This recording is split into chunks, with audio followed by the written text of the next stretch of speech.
Hello everyone, my name is Dr. Yamini Baviskar and I am a consultant radiation oncologist at CCA Nashik. When should a woman screen for cervical cancer? A woman should screen for cervical cancer starting 3 years after the first sexual contact, that is the usual recommendation is after the age of 21 years till age of 65 years.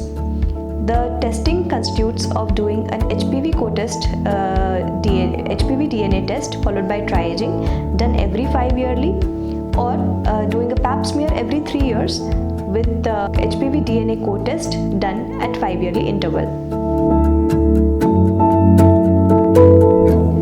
When should a woman screen for breast cancer?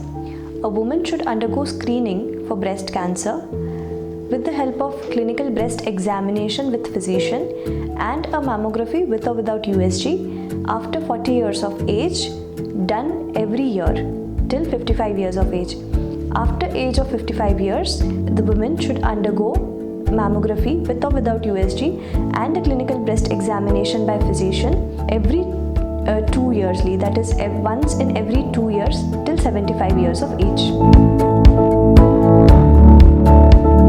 What should you do if you have a family history of breast cancer?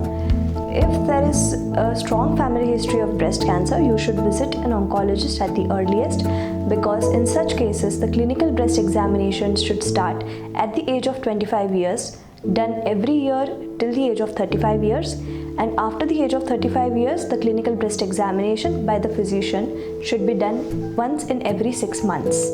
Depending on the risk features, you would be asked to do an MRI and a USG breast every 6 monthly.